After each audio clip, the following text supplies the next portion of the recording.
Hello friends, welcome to Vitish Academy, and today in this presentation we are going to solve an example on linear functions. So here we have to find the y-intercept of the straight line y is equal to 4x plus 5 and also y is equal to 2x. So here in this example we have to find the y-intercept. So here the second coordinate, which is nothing but y, is obtained only when the first coordinate, which is x, is equal to 0. And now here let us consider the slope-intercept form of the equation, which is y is equal to mx plus c. Now let us substitute here the value of x as 0 in this equation. So we get here y is equal to m into 0 plus c. So this would come as y is equal to m into 0 would come as 0 plus c would be here c. So here we can say that y-intercept is nothing but c here. And now here let us consider the given equation y is equal to 4x plus 5. And here if we compare this equation with y is equal to mx plus c, then we get here the value of m as 4 and value of c would be 5. So we already know that to find the y-intercept of an equation, the value of x must be 0. So let us substitute here the x value as 0 in the given equation.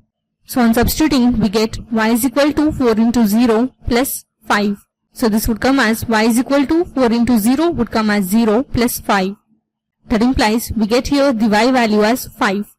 So therefore we can conclude that the y-intercept of the given equation y is equal to 4x plus 5 is 5.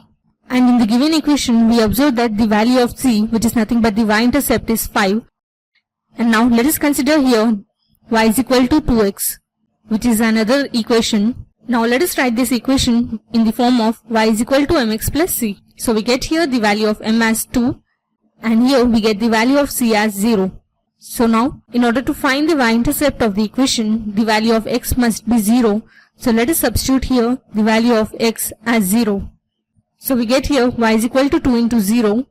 That implies we get y as 0. So therefore, we can conclude that the y-intercept of the equation y is equal to 2x is 0. And in the given question, we observe that the value of c, which is an y-intercept, is 0. So hence, by this procedure, we proved that the y-intercept of the equation y is equal to 2x is 0. So this is how we solve an example on linear functions. Hope you understood the concept. Do like and subscribe to vitishacademy.com. Thanks for watching. Have a nice day.